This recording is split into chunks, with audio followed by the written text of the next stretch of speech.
Are you ready? The Kornelia Stephanie Show. Wake up to love, your call to action. Join Kornelia as she empowers others to live heaven on earth. Kornelia teaches listeners how to be the authority over yourself, embracing your inner guru. Feel yourself uplifted into limitless expansion, integrating ease and grace in a changing world. This show will cover topics such as unconditional love, your physical body, how to be in extraordinary relationships, create financial and emotional wealth, embracing entrepreneurship in the new earth.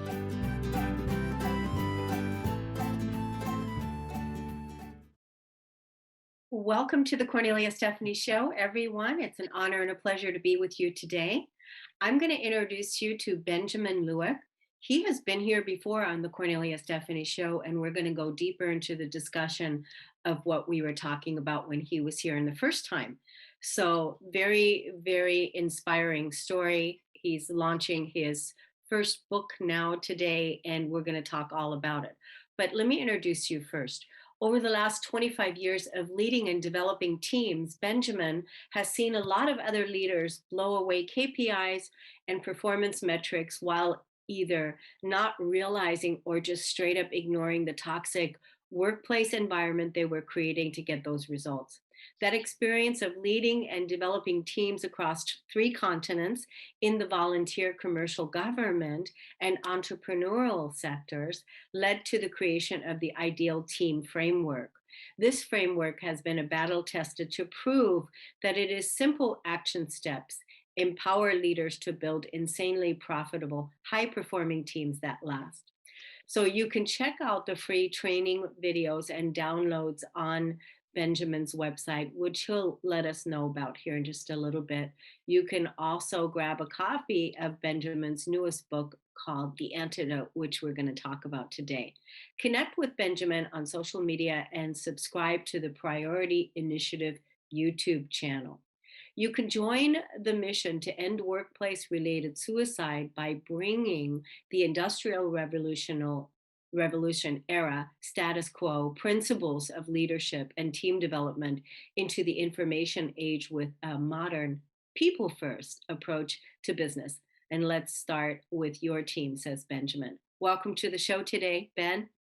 Thank you so much. It's a pleasure and an honor to be able to share this time with you and everybody else who's watching. You've been busy this week because you said even that you were finishing up you were being hosted on other podcasts as well, getting your message out. So how has that all been going? It's fantastic. It's such a blessing to be able to connect with other people and to hear their stories. I'm a natural storyteller. I love engaging with people in stories. I love hearing other people's stories, good, bad, or indifferent. I love hearing other people's horror stories and be able to offer some insights and perhaps some healing and recovery from that, or people's successes recovering from things, or just amazing things they did stuff right. I love hearing other people's stories, and I love to communicate and tell people stories. So having a chance to get onto other podcasts and to talk to other people about that has just been so rewarding and fulfilling for me. So thank So you for this opportunity. you're so welcome. It's such an honor and a pleasure to have you back. You have an incredible story yourself.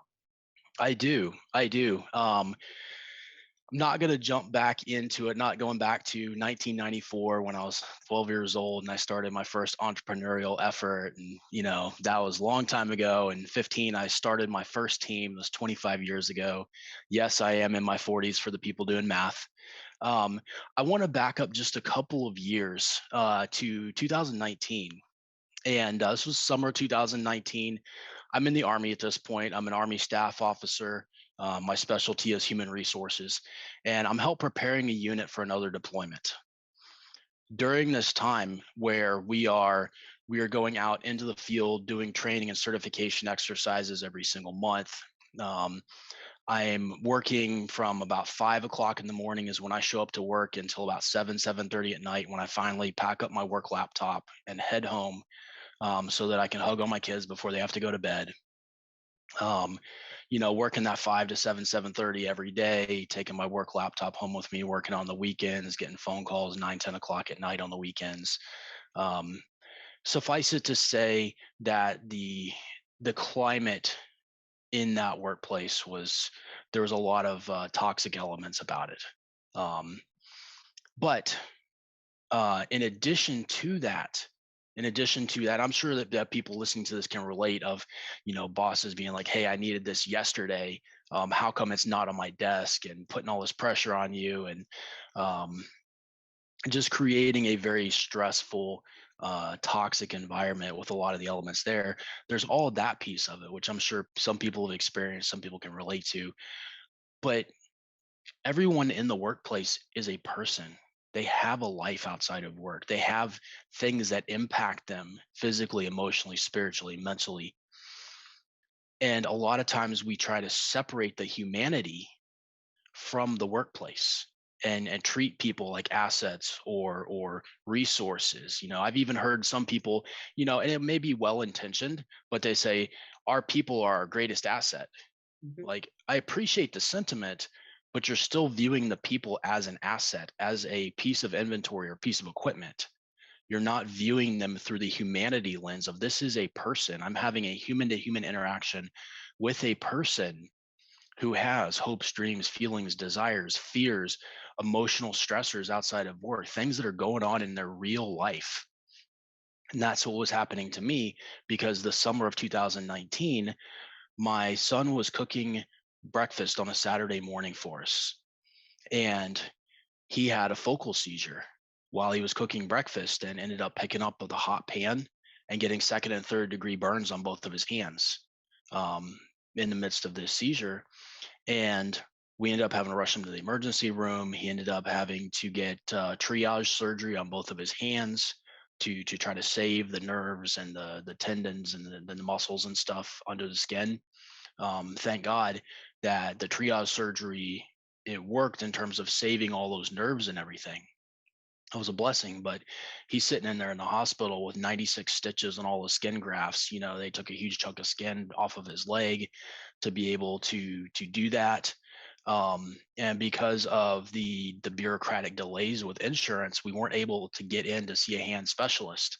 So as those skin grafts started healing, his hands started shrinking down. He started losing flexibility and mobility in his fingers, to where Mm. he couldn't fully extend his fingers anymore. Oh yeah, and he was also having multiple seizures a day. They were going through different medications. A couple of the medications they prescribed him totally messed up the chemistry in his brain and caused him to um, be incredibly suicidal, Mm. ridiculously depressed and struggling with depression, anxiety because of the chemical depression. So we had to pull him off of that and try to put him on something else that was going to help control the seizures. We go through all this. They discover that the first round of surgeries didn't do what they were supposed to do in terms of enabling him to heal fully. So they scheduled him for two more follow-up surgeries.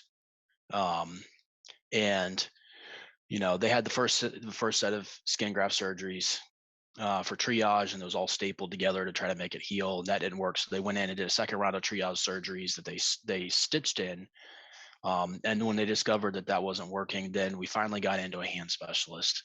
Um, and then there's not enough that I can say about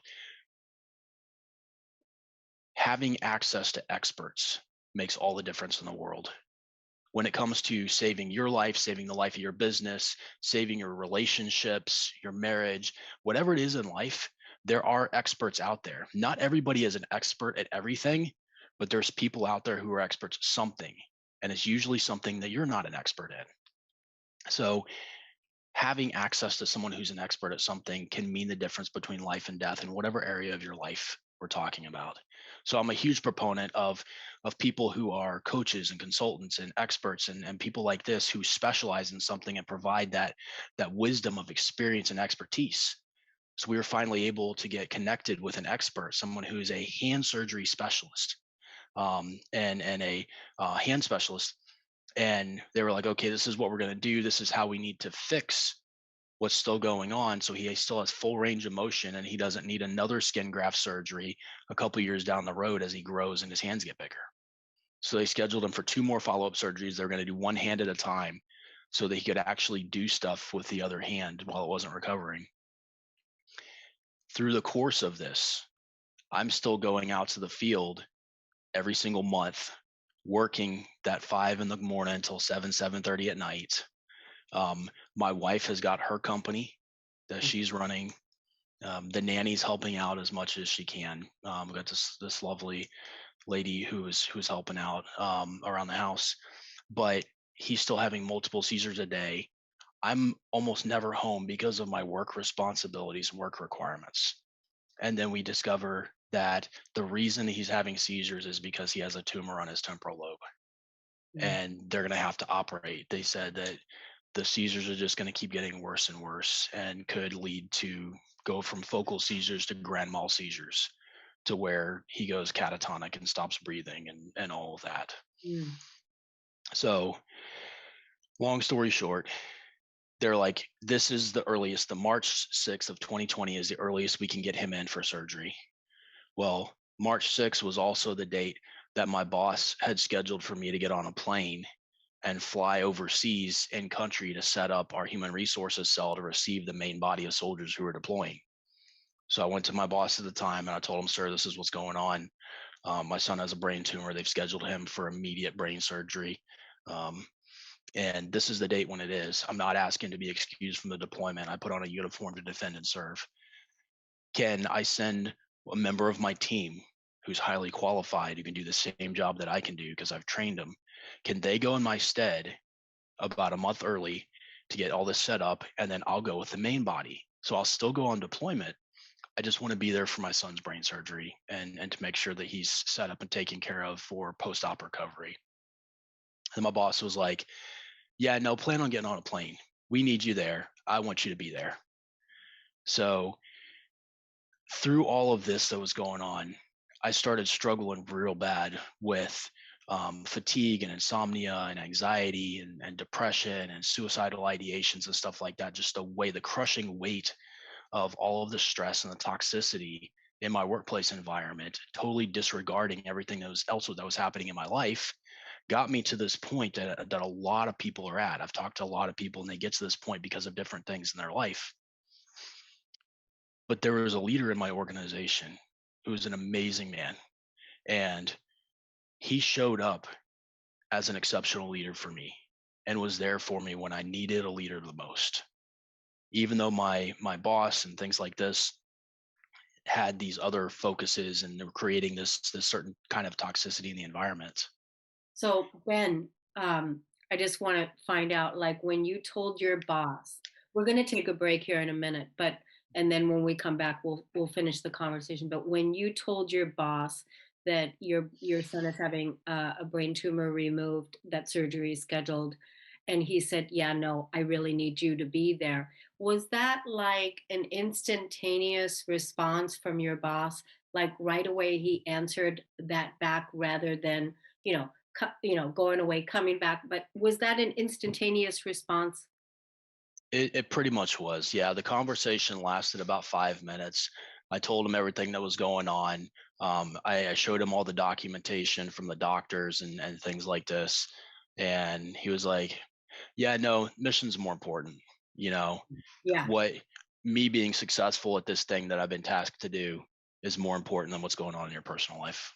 Yeah, I mean, and that's where the disconnect lies. So we're gonna talk a little bit more about this when we come back. And I also want to hear about the person that was there for you, the amazing man that you're gonna tell us about. We're gonna take a break on the Cornelia Stephanie Show. We'll be right back. Hey everyone, come check out this new app I'm featured in. You're going to look for KS Media Group app in the App Store. Download it, launch and create your free account, get the free ebook. You're going to find me under directories. Click on resources of the world's best influencers.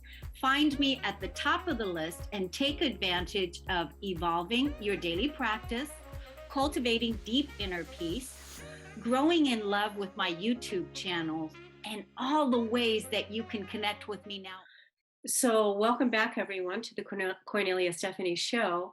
I'm talking with Ben Lueck, and he was sharing with us how when he went to his boss, the boss said, "No, you're not going to be able to go to your son's surgery. We need you. The mission is more important." And then what happened, Ben? So then I went away from that conversation, just, I mean, absolutely crushed emotionally because then I had to go tell my wife, hey, um, this significant emotional event in our life that's putting so much stress and pressure on us. My boss said I can't be there for you, for our family, for my son who's having this brain surgery to remove a tumor from his temporal lobe, um, and there's this life-saving procedure with a specialist. So struggling with the anxiety and the depression, and intermittent suicidal ideations just because of the stress and the insomnia and stuff causing chemical depression put me in this place to where I I struggled I struggled to have the right mindset. Thankful for me though, I had leaders who showed up as exceptional leaders for me. Um, One of the other leaders in the organization, just an amazing person, um, had a lot of the same toxicity he was dealing with because my boss was also his boss.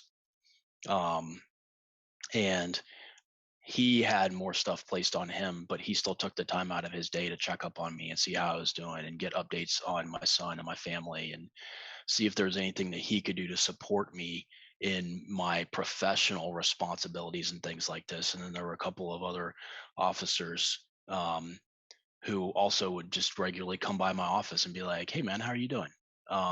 Grab a cup of coffee and just sit down in there and just kind of chat with me for a couple of minutes, just to provide some kind of normalcy and let me know that I wasn't alone, that there were people who cared about me outside of work, that they cared about me as a person, you know? So the long and the short of this situation is that my boss's boss found out what was happening through someone else completely outside the organization, someone else, who I had showed up as a leader in their life, and they resonated with me, told their boss who is friends with my boss's boss, Mm. you know. So he found out what was going on. It was like basically like, okay, it makes no sense for him to go on this deployment. He doesn't need it for career progression. I've got an officer sitting up here at this higher echelon, this higher level organization who needs this for career progression. So we're going to swap them out. We're going to use his talents up here to manage, the talent management for this organization of about 2,400 people. We're going to use him up here to manage this, and we're going to send this other officer down to go on deployment so that he can do that for career progression. And then Benjamin can be there for his son's, major brain surgery. So that's what happened. Thank God that I was able to be there for my son's brain surgery. Um, the brain surgery actually took about half the amount of time that the surgery team was predicting. No complications. Everything as far as the surgery turned out fine. They didn't have to make any major incisions. They just made a tiny little hole. They didn't even have to shave his hair because of the laser surgery that he was able to do. Um, and then they slowly started phasing him down off of all of his seizure medicines. And I mean, here we are, well over 2 years later. He hasn't had any auras, any seizures, no side effects. He's a completely normal teenage young man. And I'm so thankful for that. And how are his hands? He's got full range of motion. The scars are healing up nicely along the edges of the skin grafts and everything. And as he continues to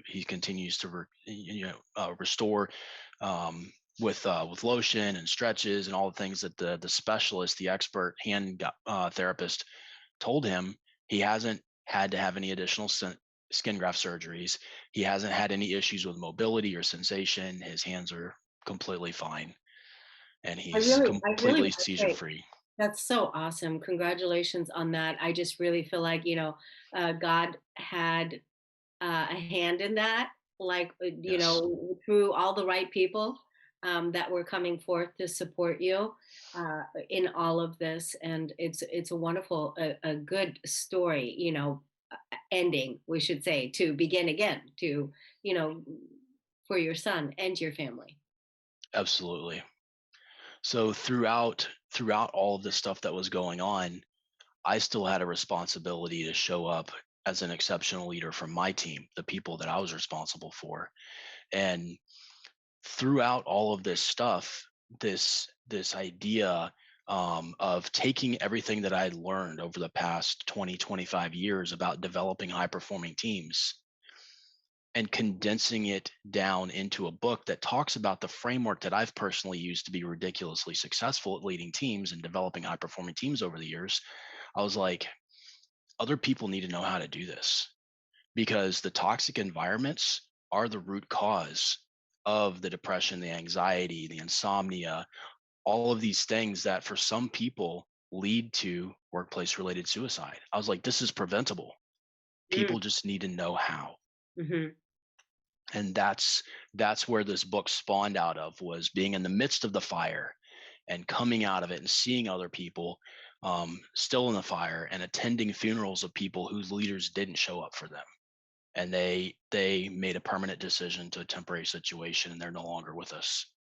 um, it is a passion that drives me because I believe that workplace related suicide is preventable and that exceptional leadership prevents funerals because of how you show up in people's lives. Yeah. Now, let me ask you a question. The book Antidote that you wrote, that you just launched, that is public now, people can get it. Does that talk about uh, this? It does. The principles in the book, it's very straightforward and practical. I'm all about applicability, because there's so much out there in terms of information that most of the leaders that I've talked to say they're struggling from information overload. Yeah. That they get so much information all the time, whether it's through reading or through professional networking or masterminds or podcast or whatever it is. They're just drowning in information, but they're starving for applicability. So that's what the book is. It frames the it frames the concepts and then launches into the core chapters, that at the end of each core chapter has a high performance execution section. It's like, okay, here's how you take what we just talked about and actually do something with it in your life, in your team, in your business. That's fabulous. That's really wonderful. Now, let us tell the audience where they can take a look at your book, where they can find out more about it, and also find out more about you. Okay. So I've tried to make things as simple as possible. If you go to priorityinitiative.com, um, there's a button that says connect that has all of my social media links. You can pick the favorite platform, pick all of them. Connect with me on a platform there, priorityinitiative.com/connect. There's also a tab in the navigation at the top that says books. If you click on that and then click on the picture of the book, it'll take you directly to the Amazon page. You don't even have to go hunting for it.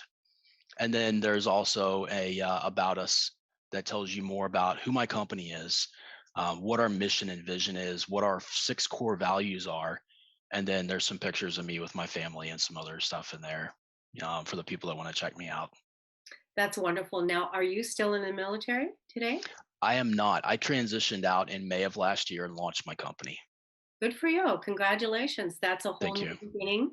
And we certainly need companies like you, leaders like you out there in the world that are creating sustainable work environments that are here to help people become, that are thriving in their leadership, that are thriving in their abundance and able to, set up environments that help people to thrive.